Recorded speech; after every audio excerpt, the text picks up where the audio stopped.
6 septembre du lu dul fàttali ko ci histoire du Sénégal premier ministre ak son gouvernement indi na ay accusations graves teg ko ci ndodd gi Macky Sall ak ñu mu àndat. xam nga liñ ci mën a wax lu leer la. ce ne sont pas des accusations xam nga ñun dañu diggee ak askan wi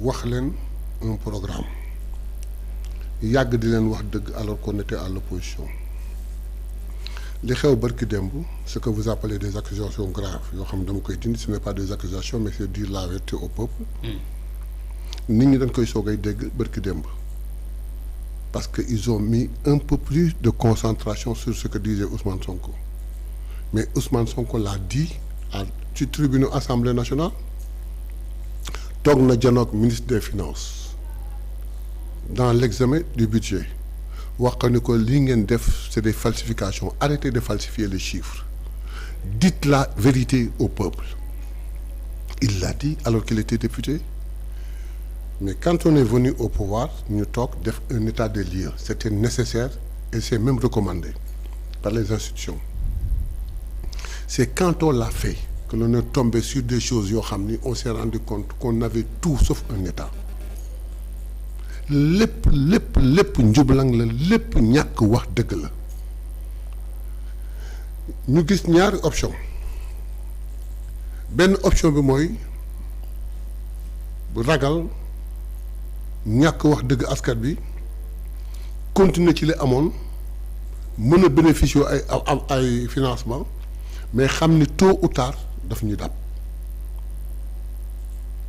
walla boog le président de la République wax du ma commencer sama nguur ci ay njublang ci ay fen du ma ko defee ci ay fen du ma ko jeexale ci ay fen wax leen askan bi dëgg ñu ñëw nag wax askan bi dëgg te nag dëgg bi loolu premier ministre wax li muy rëy mooy globalité bi rek la wax détails yi ñëwagul parce que je crois que les ministres sortiront pour donner les détails waaye nag toujours nag suñuy wax dafa am lu ñuy fàtte biñ ko waxee ñëpp jaaxle ñëpp tiit mais nag en conclusion dafa am lu ñuy wax mooy malgré cette situation nous la maîtrisons nous savons fan la ñu jëm xam nañu fu ñu jëm te yàlla rek mooy tee ñu yegg fa incha allah bi Sénégal dina neex. Ces 3 phrases là sont très importantes il faut fu ñu waxati loolu ñu mujjee 3 phrases. ñu ne leeral askan bi Ousmane Sonko moo ko diggoon réew mi. leeral askan bi waaye ci sous la forme ñu teewee ci suñu fi ministre des finances. est-ce que loolu teewul xel. tey xel ci naka. maanaam dañuy wax lu ñu fekk ci réew mi. c'est le ministre de l'économie moo fi nekkoon. waaw mais ni ministre des finances nekkul foofu. le ministre des finances était avec le président de la République à New York. te Ousmane Sonko bu muy jàppale 26 septembre. xaaral lu taxoon. le ministre des finances n'était pas là-bas. Wow. Le ministre de l'économie moo fa nekkoon ak le ministre de la justice li xew kii moo ko xam moo ko constaté entre ministre des finances mais ministre des finances mi ngi woon en mission avec le président de la République aux États-Unis à New York je crois que démb lañ ñëw xaw ma moo tax nekk foon kii c'est le ministre de la justice mooy bu ñu constaté lii ba pare kii mooy œuvrer pour yóbbu ko maax ne nekk benn kuñ ci tudd nga bénéficier d'une présomption d'innocence jusqu'à preuve de contraire mais ñu lux mboot ko woo la soo ñëwee am lay macha allah ñu gërëm la sant la warmal la tatagal la waaye boo ñëwee amoo lay la ca war sa yow justice def ko. alors ñu accusé muy lu ci turu Amadou Ba nekk tête de liste ci élection législative yi tudd nañ ci Abdoulaye Daouda Diallo moom mi nekk tête de liste ci benn coalition Macky Sall moom it am coalition boo xamante ni wala sox yore parti bokk ci coalition yooyu mu nekk lu diis mais ba dégg ñu dégg bu ñu tontu. non c'est vous qui faites le rapprochement ñun tudd nu ay tête de liste ay anciens ministres des finances lañ tudd. mais tey tête de liste lañ. ils ont été tête de liste après nous ne savions même pas qui serait tête de liste. ok peu importe ce qui est intéressant c'est que ñun quand on a fait l'état des lieux on se rend compte que ces ministres des finances qui ont occupé le poste de ministre des finances à ces temps-là et malheureusement ça tombe sur Amadou Ba, Abdoulaye Daouda Diallo et quelqu'un d'autre. Mais bañ koy wax ñoom nekkaguñ tête de liste on ne savait même pas qu'ils seraient tête de liste. ou bien qu'ils iraient aux élections le problème était de dire la vérité nous l'avons dite. alors bu fekkee mbir yi comme ni ñu ko wax révélation des révélations yoo xamante ni premier ministre moo wax ne c'est extrêmement grave. Gravité boobu est-ce que dana permettre tey direction wala administration sénégalaise di bàyyi ñooñu nekk candidat ba jiite liste. C'est les Sénégalais qui vont juger. Ah bon? C'est les Sénégalais qui vont juger. Ces gens-là ñi nga xam ni malgré qu'ils bénéficient d'une présomption d'innocence mais les faits sont là. D'aucuns les organes de contrôle ñoo leen épinglé d'autres ces malversations yi leen teg seen kaw à tort ou à raison qui sera élucidé bientôt. C'est ces gens-là qui viennent dire celui à qui vous avez confiance il y a 6 mois et à qui vous avez remis la République qui cherche une majorité bu leen ko jox leen ma ko. C'est paradoxal, c'est très paradoxal. Léegi nag le peuple va juger le 17 novembre. gis nañ ci daje boobu ba tey ci conférence de presse boobu point de presse boobu teewaayu ministre de la justice garde des Sceaux Ousmane Diagne. ba tey neen moom wax na dañ def ay poursuites waaye ba tey ñi ngi accusé ñoom ñi ngi def seen i activité politique ba tey. J'ai aimé son intervention. Tu sais pourquoi? li mu jiital mi ngi toog ak kilifaam le premier ministre. oui mais li mu jiital mooy sachez que ces gens-là ñuy tudd ils bénéficient d'une présomption d'innocence. d'accord mais nag képp koo xam ne taq nga ci dina la woo. et avec on y mettra toute la rigueur qu'il faut boo layee lay bu am solo bu mu wóor. nga dem sa yoon au cas contraire loo ku yàpp log loo moomul di nga ko yàppi. J'ai aimé son intervention.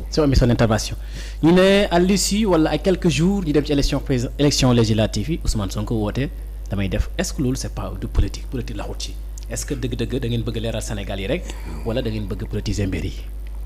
man je comprends pas quelquefois l'attitude des journalistes. oui ñu déglu. su Ousmane Sonko toogee DPJ bi defuñu ko. discussion sur l'orientation budgétaire defuñu ko. tout un tas de choses ñu ni on comprend rien xam leen fi ngeen jëm on a fait un état de lieu ñu wax ni on a trouvé benn pays en ruine mu suscité ay problèmes yu dul am. On sort pour expliquer ce qu'on a trouvé sur l'état de lieu qu'on a fait les gens di dugal ci politique ñun nous ne marchons pas comme ça.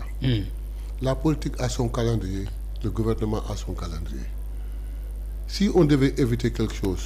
Ce serait la grande coïncidence entre cette conférence de presse ak le Joola mais la manifestation du Joola s'est passée en Casamance et le matin et ça s'est très bien passé ñu dellu soit di leen ñaanal yàlla na yàlla yërëm te yéexenu xar leen àdduna mbokk yi yàlla may leen ñu am xolu muñ beneen bi mu tombeek la veille mu taw bu metti ba am ñu nekk ci ndox bi. Donc loolu suñu doon éviter loolu la ñuy éviter mais ay calcul politique. ay calcul politique nekkul ci non. newul ci quoi. ñun duñ doxale noonu. du leen doxale noonu.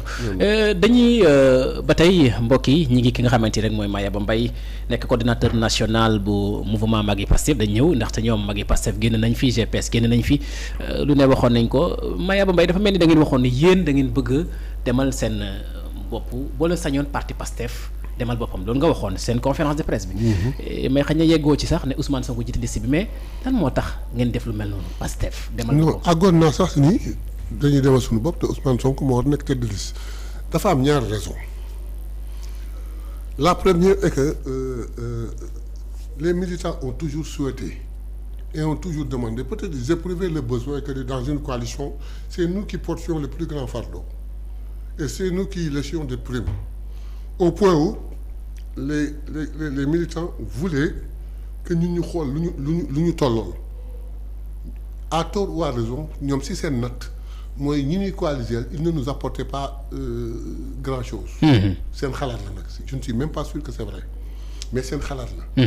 Ensuite on veut démontrer quelque chose dafa am benn moment boo xam ne on dit qu'au Sénégal personne ne peut aller aux élections seul un parti il faut toujours être en coalition. Mais pourquoi ñun parce que nous nous sentons très fort. Le peuple nous aime est avec nous au point où on peut aller avec nous-mêmes. Est-ce que du risque. Quel risque il y a justement. benn parti politique. non toute élection a un risque. Deuxièmement. oui. la coalition bi fi nekk s'appelle la coalition Diomaye président. Ils ont fait leur job. Ils ont élu le président Diomaye. Le président Diomaye est en train de gouverner avec eux. Parce que ñii ils sont ministres, ñii ils sont DG, ñii ils sont PCA, ñii di xaar nomination. Donc avec tout le respect que j'ai pour eux, fal nañu Diomaye ànd ak moom di gouverner, ça pose aucun problème. On va aux législatives. D'abord, la grande raison mooy en une semaine teg fi coalition def investiture bëgg déposer ko, ce serait très difficile. li gënoon yomb ci ñun mooy aller ci sunu bannière. D'une pierre deux coups. Satisfaire d'une part les militants et d'autre part